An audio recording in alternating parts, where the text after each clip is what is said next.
బైబిల్లో నుంచి ద్వితీయోపదేశ కాండము 8వ అధ్యాయం. ద్వితీయోపదేశ కాండము 8వ అధ్యాయము 7వ వచనము నుంచి 10వ వచనం వరకు అందరం కలిసి చదువుకుందాం. ద్వితీయోపదేశ కాండము 8వ అధ్యాయము 7 నుంచి 10 వచనాలు అందరం కలిసి చదువుకుందాం. నీ దేవుడైన యెహోవా నిన్ను మంచి దేశంలో ప్రవేశపెట్టెను. అది నీటి వాగులను, లోయలలో నుండి, కొండలలో నుండి పారు ఊటలు, అగాధ జలములు గల దేశము. అది గోధుమలు, యవలు, ద్రాక్ష చెట్లు, అంజూరపు చెట్లు, దానిమ్మ పండ్లను గల దేశము. ఒలీవల నూనెయు తేనెయు గల దేశము. కరువు అనుకునకుండా నీవు ఆహారము తిను దేశము. అందులో నీకు ఏ లోపం ఉండదు. అది ఇనుపరాళ్ళు గల దేశము. దాని కొండలలో నీవు రాగి త్రవ్వి తీయవచ్చును.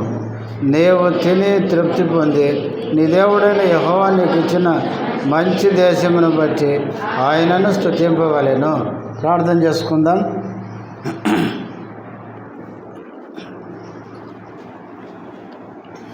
ప్రేమ కలిగిన మా పరలోకపు తండ్రి, పరిశుద్ధుడవైన దేవ, యేసుక్రీస్తు నామములో వందనములు, స్తోత్రాలు. ఇంతవరకు పాటల ద్వారా నిన్ను మహిమపరచడానికి సహాయపడినందుకు స్తోత్రాలు. ఆరాధనలో ప్రవేశించక మునుపు ఆరాధన కొరకై చదవబడిన వాక్య భాగంలో నుంచి మా అందరితో మాట్లాడుతూ రండి. ఆత్మతో సత్యముతో హృదయంలో నుంచి నిన్ను ఆరాధించడానికి మమ్మల్ని అందరినీ సిద్ధపరచమని చేరువచ్చిన మీ బిడ్డలకై స్తోత్రాలు. వస్తున్నవన్నీ కూడా నడిపించమని స్తుతించి యేసు నామములో ప్రార్థిస్తున్నాము తండ్రి, ఆమేన్.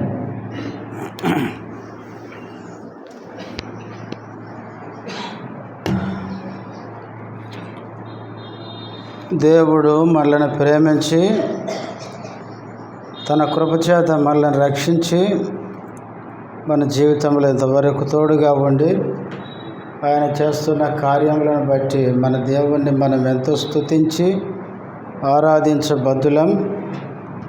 ఈరోజు మనం మన ప్రభువుని ఆరాధించడానికి మనం చదువుకున్న వాక్య భాగంలో నుంచి కొద్ది నిమిషాలు దేవుని వాక్యాన్ని మనం జ్ఞాపకం చేసుకొని ఆ మాటలను బట్టి మన దేవుణ్ణి స్తుతించి ఆరాధిద్దాం.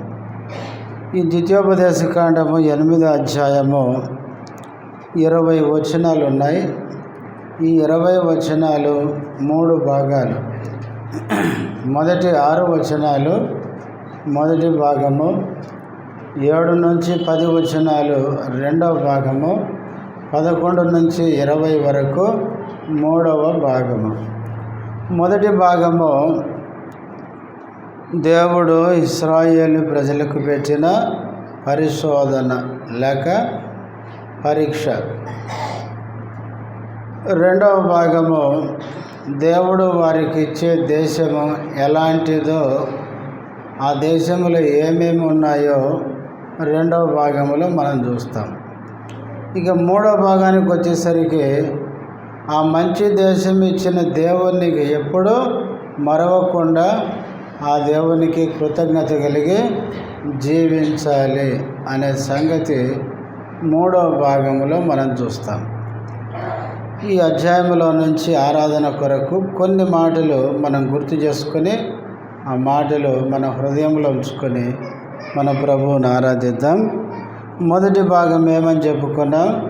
ఇశ్రాయేలు ప్రజలకు దేవుడు పెట్టిన పరీక్ష లేక శోధన. అందుకే 2వ వచనంలో శోధించి అని చదువుతాం.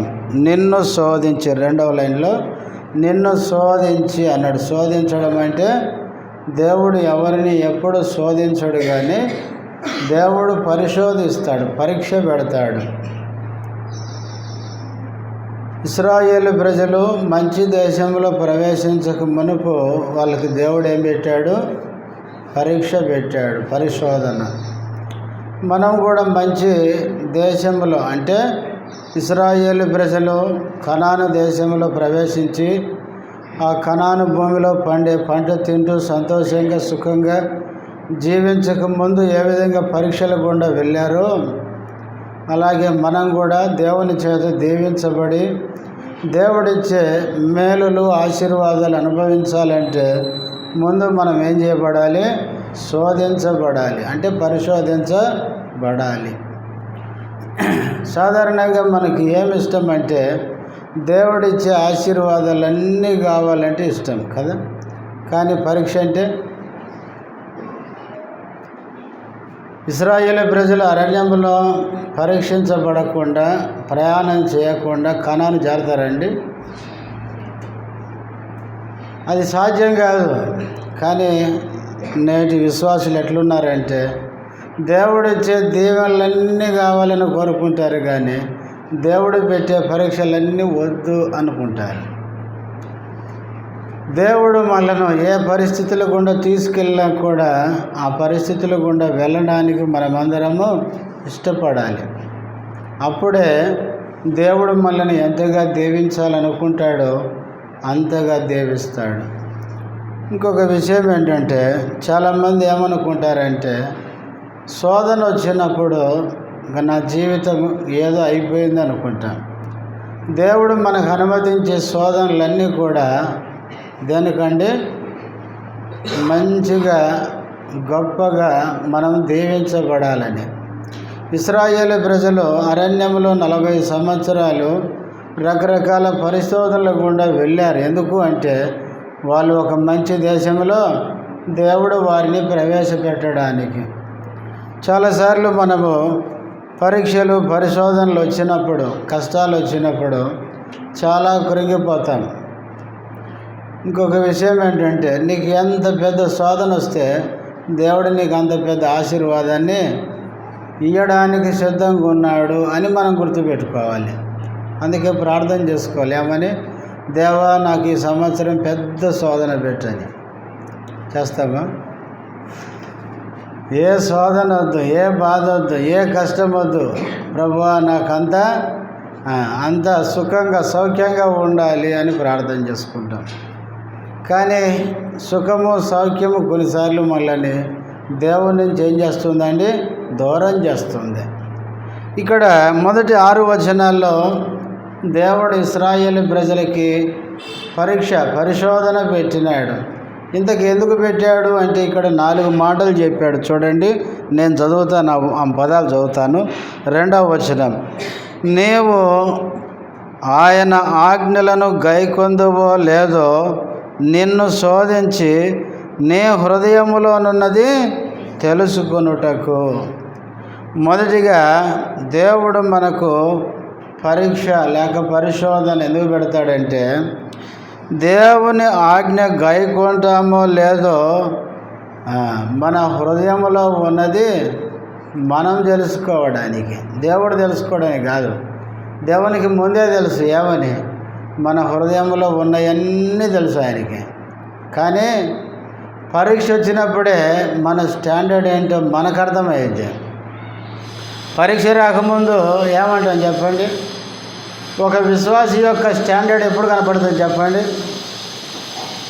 ఒక విశ్వాసి, ఆ విశ్వాసి యొక్క విశ్వాసము భక్తి ఎప్పుడు బయటపడుతుంది అంటే దేవుడు మనకు పరీక్ష అనుమతించినప్పుడు. పరీక్షలోనే నీ విశ్వాసం ఏంటో బయటపడిపోద్ది. అందుకనే దేవుడు మనం ఎంత గొప్ప విశ్వాసులమో, మన హృదయంలో ఎంత భక్తి ఉందో మనకు తెలియజేయడానికే మనకు పరీక్ష పెడతాడు. ఇప్పుడు చూడండి, పేతురు యేసుప్రభు అన్నాడు, ఈ రాత్రి మనం యెరూషలేము వెళ్తాము, శాస్త్రులు పరిసయ్యులు మత నాయకులు నన్ను పట్టుకొని సిలువ వేస్తారు, నన్ను పట్టుకున్నప్పుడు మీరందరూ నన్ను వదిలిపెట్టి పారిపోతారు అన్నాడు. అప్పుడు పేతురు అంటాడు, ఏమని? నా గురించి నీకు సరిగా తెలిసినట్లు లేదు, వీళ్ళందరూ పారిపోయినా నేనైతే నేను వదిలిపెట్టను అన్నాడు. అప్పుడు యేసుప్రభు అన్నాడు, ఏమని? అసలు నీ స్టాండర్డ్ ఏంటో చెప్తాను చూడు అన్నాడు. ఏంటంటే ఈ రాత్రే ఏమంటావంటే నేనెవరో ఎరగనని ముమ్మారు బొంకుతావు అని చెప్పినాడు. అంటే అప్పటికి కూడా అంటాడు, నేను చావవలసి వచ్చినా నేను నిన్ను వదిలిపెట్టను అన్నాడు. కానీ ఒక సమయం వచ్చింది. పేతురు ఆ పరీక్ష దాకా వెళ్ళినప్పుడు ఆయన స్టాండర్డ్ ఏంటో ఆయనకు అర్థమైపోయింది. ఆయన స్టాండర్డ్ అర్థమైన తర్వాత యేసు వైపు తిరిగి ఏం చేశాడు? ఆయన కన్నీటితో ఏడ్చినాడు. ప్రభువా, నీతో ఉండి నీతో తిరిగి నువ్వు చేసే కార్యాలన్నీ చూసి నీ బోధలు విని నా స్టాండర్డ్ నాకేం చేశావు? నాకు రుజువు చేసినావు. ప్రియులారా, చాలాసార్లు మనకు పరీక్షలు రాకముందు మనమందరము గొప్ప విశ్వాసులమే అదే. పరీక్ష వచ్చినప్పుడు అసలు విశ్వాసి, నిజ విశ్వాసి అప్పుడు బయటపడతాడన్నమాట.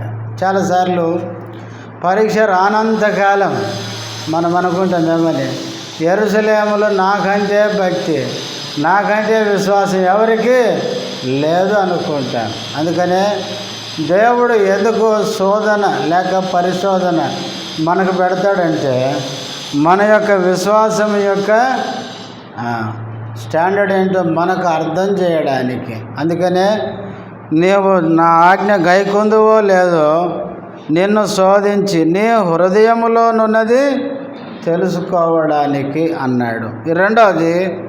రెండవ వచ్చిన తర్వాత భాగంలో నిన్ను ఏం చేయడానికి? అణచు నిమిత్తమును. ఎందుకు దేవుడు మనకు పరిశోధన అనుమతిస్తాడంటే మనను అణచడానికి. అణచడం అంటే మనం దీనులం కావడానికి. మనకు శ్రమలు లేవనుకోండి, శ్రమ లేకపోతే ఏం చేస్తాం? నా అంత సూర్యుడు లేడంటాం కదా. ఇక నేనంటే ఏమనుకున్నావు అంటాం. అందుకనే మనము గర్వించకుండా, మనం హెచ్చిపోకుండా దేవుడు మనకేం పెడతాడండి? పరిశోధన పెడతాడు. మనకు పరీక్ష, పరిశోధన, శ్రమలు మనకు వచ్చినప్పుడే మనము అణచబడతాం, మనం దీనులం అవుతాం. అందుకే దావీదు అన్నాడు చూడండి, 40వ కీర్తన చివరి వచనం 17వ వచనం, నేను శ్రమల పాలై దీనుడనైతిని, ప్రభువు నన్ను తలంచుకొనుచున్నాడు. చాలమ్మ, దావీదు అనుభవాన్ని చెప్తున్నాడు. నేను శ్రమల పాలై ఏమైపోయాను? దీనుడనైతిని. శ్రమ అనేది మనల్ని దీనులుగా చేస్తుంది. సుఖము అనేది మనం గర్వించేటట్లు, హెచ్చిపోయేటట్లు చేస్తుంది. అందుకే పౌలు కూడా అన్నాడు కదా, నాకు కలిగిన ప్రత్యక్షతలు అనేకం కనుక ఆ ప్రత్యక్షతలను బట్టి నేను గర్విస్తానేమో అని నా శరీరంలో దేవుడు ఏం పెట్టాడు? ఒక ముళ్ళు పెట్టాడు అన్నాడు. మన జీవితంలో దేవుడు అనుమతించే పరిశోధన, శ్రమ, కష్టము అనేది ఎందుకు అంటే రెండవదిగా మనము దీనులంగా ఉండడానికి. మనము అణచబడి తగ్గించుకొని దీనులంగా ఉండాలని. మొదటిగా మనం ఎంత గొప్ప విశ్వాసులము మనకి రుజువుపరచడానికి. రెండవది మనము దీనులమై తగ్గించుకొని ఉండడానికి. ఇక మూడవది 8వ అధ్యాయం 3వ వచనం, ఆహారం వలనే కాక యెహోవా సెలవిచ్చిన ప్రతి మాట వలన నరులు బ్రతుకుదురని నీకు తెలియజేయుటకు. మూడవదిగా ఎందుకు దేవుడు మనకు పరిశోధన పెడతాడంటే మానవులమైన మనము దేన్ని బట్టి బతుకుతాము? దేవుని మాటను బట్టి అని తెలుసుకోవడానికి. సాధారణంగా మనమేమనుకుంటాం? మనం తీసుకునే ఆహారం వలన మనము బ్రతుకుతున్నాము అనుకుంటాం. మనం తినే తిండి మనను బ్రతికిస్తుంది అనేది కొంతవరకు నిజం. అది కానీ అసలు నిజం ఏంటంటే దేవుడే మనను బ్రతికించేవాడు. దేవుడు గనక మనను బతికించకపోతే మనం భూమి మీద బతకడం చాలా కష్టం. చాలామంది చూడండి, తినే విషయాల్లో చాలా జాగ్రత్తలు తీసుకుంటారు, కానీ తొందరగా చచ్చిపోతారు. ఎందుకు ప్రియులారా? అందుకనే చెప్తున్నాను ఏంటంటే మనిషి తీసుకునే ఆహారం వలన మనిషి బ్రతకడు, అది దేవుడు చెప్తున్నాడు. అందుకనే ఆహారం వలనే గాక యెహోవా సెలవిచ్చిన ప్రతి మాట వలన నరిలో బ్రతుకుదరు. అంటే మనం తీసుకునే ఆహారం వలన గాక, అంటే ఆహారం వలన బతికిస్తుంది, కానీ అది కొంతవరకే. కానీ భూమి మీద బతకడానికి మూలము దేవుడు. మనం ఈ లోకంలో బ్రతుకుతున్నామంటే దానికి కారణము దేవుడే. మనకంటే చిన్నవాళ్ళు చనిపోయినారు ఎంతోమంది, కానీ మనం బ్రతికే ఉన్నాం. ఎందుకు? దేవుడు మనల్ని బ్రతికిస్తున్నాడు, దేవుడు మనల్ని కనికరిస్తున్నాడు. కాబట్టి ప్రియులారా, దేవుడు ఎందుకు మనల్ని శోధిస్తాడంటే, మూడవది మనం తీసుకునే ఆహారం వలన కాకుండా దేవుడు సెలవిచ్చే మాట వలన మనము బ్రతుకుతాము అని మనకు తెలియడానికి. యేసుక్రీస్తు కూడా అన్నాడు క్రొత్త నిబంధనలు, సాతానుకు ఏమన్నాడు? ఈ రాళ్ళు రొట్టెలు చేసుకొని తినయ్యా అంటే యేసుప్రభు అన్నాడు, మనుషుడు రొట్టె వలన మాత్రము కాదు, దేవుని నోట నుండి వచ్చి ప్రతి మాట వలన జీవించును అన్నాడు. అందుకే ఒక ఆయన అన్నాడు, ఏమన్నాడంటే, మోషే సీనాయి కొండ మీద 40 రాత్రి పగళ్ళు ఏం చేయలేదండి, ఏం తినలేదు అని ఉంది బైబిల్లో. 40 రోజులు తినకుండా బతుకుతారా అండి? చెప్పండి, బతుకుతారా? కానీ బతుకుతారని బైబిల్ చెప్తుంది. ఎందుకంటే మోషే ఉన్నది ఎక్కడ? జీవాధిపతి అయిన దేవుని దగ్గర. అందుకనే 40 రాత్రి పగలు దేవుని దగ్గర, దేవుని సన్నిధిలో ఉన్నాడు కాబట్టి ఆయన మాట వల్ల ఆయన బతికినాడు. అందుకనే ఈ లోకంలో మనం బ్రతికేది ఆహారం వలన కాదు, దేవుని నోట నుంచి వచ్చే ప్రతి మాట వలన మనం బ్రతుకుతామని మనకు తెలియడానికి మనకు శోధనలు అనుమతిస్తాడు. ఇక 4వది 5వ వచనం, 8వ అధ్యాయం ద్వితీయోపదేశకాండం 8:5. ఒకడు తన కుమారుని ఎట్లు శిక్షించెనో అట్లే నీ దేవుడైన యెహోవా నిన్ను శిక్షించువాడని మనం తెలుసుకోవాలి. మన దేవుడు ఎవరండి? మనకు తండ్రి. మనం ఎవరం? ఆయన పిల్లలం. తండ్రి పిల్లల్ని ఏం చేస్తాడు? గాలికి వదిలేయాడు. గాలికి తండ్రి వదిలేసాడంటే అర్థం ఏంటంటే ఆడు తండ్రి కాదని, తండ్రికి పనికిరాడని. పిల్లల్ని గాలికి వదిలేశారంటే అర్థం ఏంటంటే పిల్లలు తప్పిపోతున్నా, చెడిపోతున్నా, దారి తప్పిపోతున్నా, అసలేం పట్టించుకోవడం లేదంటే అతడు నిజమైన తండ్రి అని చెప్పుకోవడానికి అర్హుడు కాదు. నిజమైన తండ్రికి ఉండే లక్షణం ఏంటంటే పిల్లలు తప్పుదారికి పోతున్నప్పుడు తండ్రిగా ప్రేమతో ఏం చేస్తాడు? శిక్షిస్తాడు. అందుకే బైబిల్లో ఏమన్నాడు? తండ్రి శిక్షించని కుమారుడు ఎవడు అని ఉంది. నిజమైన తండ్రి పిల్లలు తప్పు చేసినప్పుడు ఖచ్చితంగా గద్దిస్తాడు. ఎందుకంటే పిల్లల్ని ప్రేమిస్తున్నాడు కాబట్టి. గద్దింపులో కూడా ప్రేమ ఉంటుంది, గుర్తుపెట్టుకోండి. చాలాసార్లు మనం ఏమనుకుంటామంటే అరిసే వాళ్ళని, తిట్టే వాళ్ళని, గద్దించే వాళ్ళని వాళ్ళు భయంకరమైన చెడ్డోళ్ళు అనుకుంటాం. చాలా పొరపాటు అది. మనల్ని గద్దించే వాళ్ళే లేకపోతే ఏమైంది చెప్పండి? మనం బుద్ధి లేకుండా ప్రవర్తిస్తాం. అందుకనే దేవుడు తండ్రి కనుక మనం ఆయన పిల్లలం కాబట్టి ఆయన తండ్రిగా మనల్ని ఏం చేస్తాడు? మనల్ని సరిచేయడానికి మనకు శ్రమ, శిక్ష అనుమతిస్తాడు. మనం 4 విషయాలు చెప్పుకున్నాం. ఒకటి, శోధన లేక పరిశోధన ఎందుకు దేవుడు అనుమతిస్తాడంటే మన హృదయంలో ఉన్న భక్తి, విశ్వాసము మనకు తెలియడానికి, దేవునికి కాదు. రెండవది, ఎందుకు మనకు శోధన దేవుడు అనుమతిస్తాడంటే మనము అణచబడి దీనులంగా ఉండడానికి. మూడవది, ఎందుకు దేవుడు మనల్ని శోధిస్తాడంటే దేవుని మాట వలన తప్ప ఈ లోకంలో మనం తినే తిండి వల్ల కాదు బతికేదని తెలుసుకోవడానికి. నాలుగవది, ఆయన తండ్రి, మనం ఆయన కుమారులం కాబట్టి మనలను ప్రేమించి మనం తప్పిపోకుండా మనను ఆయన శిక్షిస్తాడు. అందుకే దావీదు అన్నాడు, శ్రమ కలుగక మునుపు నేను త్రోవ విడిచితిని, ఇప్పుడు నీ వాక్యమును అనుసరించి 119:63 ఉంటుంది. కాబట్టి దేవుడు తండ్రిగా ప్రేమించి మనల్ని శిక్షిస్తాడు. మొదటి 6 వచనాల్లో దేవుడు ఆయన ప్రజలమైన మనకి ఏం పెడతాడండి? పరిశోధన పెడతాడు. ఎందుకు ఈ పరిశోధన అంతా అంటే మన మేలు కొరకే అని 4 విషయాలు చెప్పుకున్నాం. ఈ పరిశోధన దాటిన తర్వాత ఇప్పుడు 7వ వచనం చదవండి. నీ దేవుడైన యెహోవా నిన్ను మంచి దేశంలో ప్రవేశపెట్టును. 7వ వచనంలో ఎప్పుడైతే ఈ శోధన దాటుకుంటామో ఇప్పుడు ఎక్కడ ప్రవేశిస్తామంటే మంచి దేశం. మంచి దేశం ఎంత మంచిదంటే ఇంకా 7-8 వచనాల్లో ఆ దేశంలో ఏమేమి ఉంటాయో అక్కడ చెప్పినాడు. అన్నీ ఉంటాయి. అక్కడ ఒక మాట అన్నాడు. ఏమన్నాడు? కరువు అనేది ఏమన్నాడు? కరువు అనేదే ఉండదంట. కరువు లేని దేశం. తర్వాత తిని తృప్తి పొంది అన్నాడు. అంటే ఎంత తిండి దొరుకుతుంది అంటే తృప్తిగా తినేంత దొరుకుద్ది.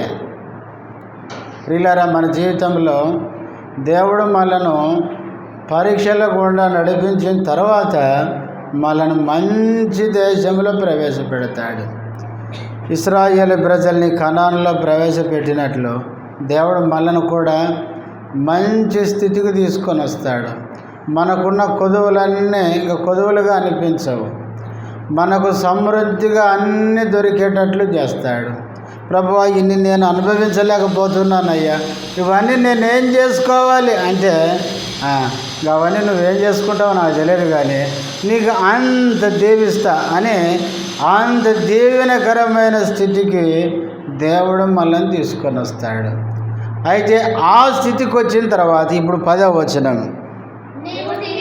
నీవు తిని తృప్తి పొంది నీ దేవుడైన యెహోవా నీకిచ్చిన మంచి దేశమును బట్టి ఆ దేశాన్ని అనుభవిస్తున్నప్పుడు, ఆ దేశంలో ఉన్నవన్నీ నువ్వు అనుభవిస్తున్నప్పుడు అవన్నీ ఇచ్చిన దేవుణ్ణి ఏం చేయాలి? స్తుతించాలి. ఎందుకు ఈ మాట అన్నాడంటే ఇశ్రాయేలు ప్రజలు ఆ దేశానికి వచ్చిన తర్వాత వాళ్ళు అనుకుంటారంట ఏమని? 17వ వచనం చదవండి. అయితే మీరు మా సామర్థ్యము, మా బాహుబలము, ఎంత భాగ్యము మాకు కలుగజేసునని అనుకుందరేమని దేవుడు అన్నాడంటే, వీళ్ళు కనాను వచ్చిన తర్వాత ఏమనుకుంటారంట? ఈ దేశానికి మేము వచ్చామంటే అది ఎవరిది సామర్థ్యం? మా శక్తి, మా సామర్థ్యం, మా బాహుబలం అనుకుంటారంట. ప్రియులారా, చాలాసార్లు మనం ఏమనుకుంటామంటే మనకు మంచి ఇల్లు ఉండి, మంచి ఉద్యోగం ఉండి, లేదా మంచిగా తినడానికి దేవుడు అన్ని సమృద్ధికి ఇచ్చి, మంచి ఆరోగ్యం కలిగి ఉండి, మంచిగా ఆనందంగా ఉన్నామనుకో, ఇప్పుడు మనం ఏమనుకోవాలి? ఇది నా సామర్థ్యము, నా బాహుబలము, నా భాగ్యం. భాగ్యం అంటే ఇదంతా నాకు అంత ఖర్చు వచ్చింది, నా వల్ల వచ్చింది అనుకోవాలా? అట్లా ఎప్పుడు అనుకోకూడదు. ఎందుకంటే అది కిందనే చెప్పినాడు. 18వ వచనం చదవండి. నీ దేవుడైన యెహోవాను జ్ఞాపకము చేసుకునవలెను, ఏలయనగా తాను నీ పితరులతో ప్రమాణం చేసినట్లు తన నిబంధనను నేటి వలె స్థాపింపవలనని మీరు భాగ్యము సంపాదించుకొనుటకై మీకు సామర్థ్యము కలుగజేయువాడెవరు? ఆయనే. ఇప్పుడు మీరు కనానులో ప్రవేశించి కనానులో ఉన్నవన్నీ అనుభవిస్తున్నారంటే దానికి మిమ్మల్ని హక్కుదారులుగా చేసిన వ్యక్తి ఎవరండి? దేవుడే. ఆ సామర్థ్యం ఇచ్చింది ఎవరు? దేవుడే. అందుకే చివరిలో ఆ మాట అన్నాడు 18 చివరిలో, మీకు సామర్థ్యము కలుగజేయవాడు ఆయనే. మీ సామర్థ్యం అనుకోవద్దు. అందుకే యెహోషువ గ్రంథంలో మనం చూస్తాం. చూడండి 24వ అధ్యాయంలో యెహోషువ అదే చెప్తాడు. యెహోషువ గ్రంథం 24వ అధ్యాయం 24వ అధ్యాయము ఏమంటే 11 నుంచి చదవండి. వచ్చినప్పుడు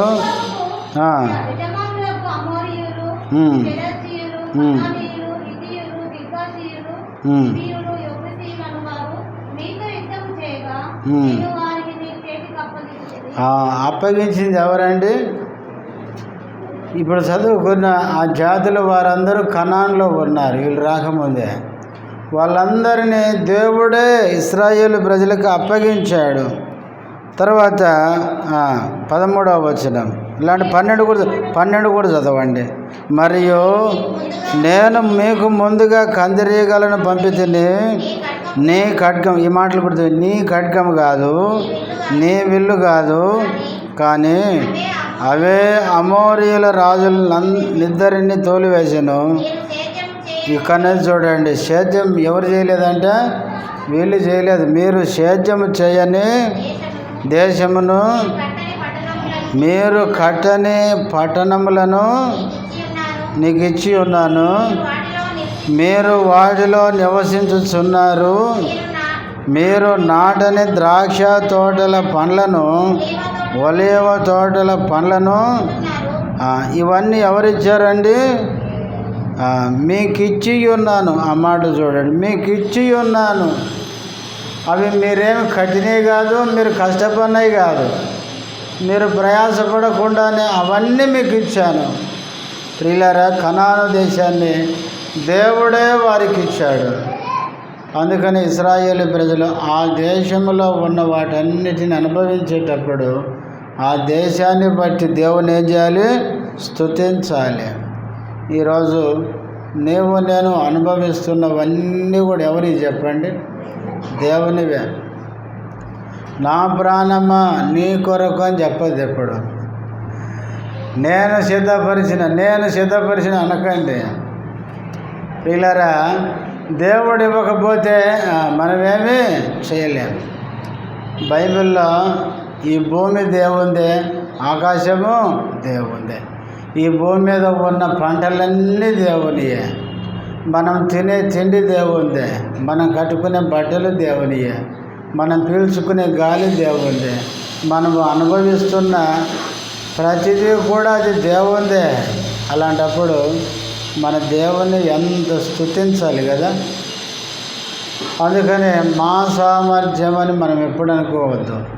అందుకే ఇశ్రాయేలు ప్రజలతో మోషే ద్వారా దేవుడు చెప్తున్నాడు, మీకు మంచి దేశాన్ని దేవుడు ఇవ్వబోతున్నాడు. ఆ దేశంలో ప్రవేశించిన తర్వాత ఆ దేశంలో ఉన్నవన్నీ తిని తృప్తి పొంది సంతోషించి సంతోషంగా వాటన్నిటినీ ఇచ్చిన దేవుణ్ణి స్తుతించండి. మన జీవితంలో కూడా ఇశ్రాయేలు ప్రజల వలె మనం ఎవరమండి? ఐగుప్తులో ఉన్నవారం, అంటే లోకంలో ఉన్నవారం. లోకంలో ఉన్నప్పుడు ఇశ్రాయేలు ప్రజలకి ఐగుప్తులు ఎట్లా సుఖము లేదో మనకు కూడా లోకములు ఏమి లేదు, సుఖము లేదు. ఐగుప్తు నుంచి విడిపించాడు, అరణ్యంలో ఎన్నో శోధనలు కూడా తీసుకొని వచ్చాడు. కనాను దేశాన్ని దేవుడు వారికి ఇచ్చాడు. అలాగే పాపాన్ని నుంచి, లోకాన్ని నుంచి మనల్ని విడిపించాడు, మనల్ని రక్షించాడు. ఇంతవరకు ఎన్నో పరిశోధనల గుండా మనల్ని నడిపించాడు. అయితే ఇప్పుడు ఉన్న స్థితి ఏదైనా కానీ అది దేవుడే మనకు అనుగ్రహించింది. దేవుడు ఇవ్వకపోతే మనం ఏది పొందలేం. శ్రేష్టమైన ప్రతి ఈవి ఎక్కడి నుంచి వస్తుందంటే పరసంబంధమైనది, జ్యోతిర్మయుడైన దేవుని యొద్ద నుంచి మనకు వస్తుంది. ప్రియులరా, ఇంతెందుకండి, కాసేపుకొని భూమి తిరగకపోతే జనాలు బిక్కిరి అయిపోతారు. అంతే, మనసులో ఏమైపోతారో తెలియదు. కాబట్టి దేవుడు అంత ప్రేమ మన పట్ల చూపించి మనకు కావలసినవన్నీ ప్రతిదినం ఇస్తున్నందుకు మన దేవుని మనం ఏం చేయాలి? స్తుతించాలి, ఆరాధించాలి. కాబట్టి ఇశ్రాయేలు ప్రజల్ని దేవుడు ఎందుకు శోధించాడో చెప్పాడు. శోధించబడిన తర్వాత వారికి మంచి దేశాన్ని ఇవ్వబోతున్నాడు. ఆ దేశాన్ని బట్టి దేవుని ఏం చేయాలి? స్తుతించాలి. కాబట్టి మన జీవితంలో కూడా మనల్ని రక్షించాడు. ఎన్నో పరిశోధనలు కూడా వచ్చాము, ఇంకా వచ్చినా కూడా ఏం ఇబ్బంది పడాల్సిన పని లేదు. శ్రేష్టమైన దీవెనలు మనకి ఇవ్వడానికి దేవుడు ఆ పరిస్థితులు అనుమతించాడని సంతోషంతో దేవుని స్తుతిస్తాం. కొన్నిసార్లు ఏమంటామంటే, నేను ఇప్పుడున్నదే శోధనలు, ఇంకేం చేయాలంటారు. నేను ఇబ్బందిలో ఉన్నాను, దేవుని ఎట్లా స్తుతించాలి? ప్రియులారా, ఈ ఇబ్బంది ఎల్లప్పుడూ ఉండదు. మనకు వచ్చిన కష్టం కానీ, పరీక్ష కానీ, శోధన కానీ కొంతకాలమే. అందుకే బైబిల్లో మనము శోధించబడిన మీదట అని ఉంది. మీదట అంటే ఇంక బయటకు వస్తామని అర్థం. ఆ తర్వాత ఇంక బయటకు వచ్చిన తర్వాత ఇక మనం కనపడే తీరు వేరు. సువర్ణం వలె సువర్ణం అంటే విలువైందనమాట. నిన్ను విలువైన వానిగా చేస్తాడు దేవుడు. మనుషులందరూ నిన్ను పొగిడేటట్లు చేస్తాడు. మనుషులందరూ అబ్బా నీకు ఈ స్థితి ఎట్లొచ్చిందోరా నాయన అన్నట్లు మెచ్చుకుంటారు. కాబట్టి మనం ఏ స్థితిలో ఉన్నా కూడా దేవుణ్ణి ఏం చేయాలి? స్తుతించాలి. ఏది ఏమైనా మన జీవితంలో దేవుడు చేసే ప్రతిదీ కూడా మన మేలు కొరకే. కాబట్టి మనకిచ్చిన అన్ని పరిస్థితులను బట్టి మన దేవుణ్ణి స్తుతించాలి. మనమందరం లేచి నిలబడి చిన్న పాట పాడుకుందాం.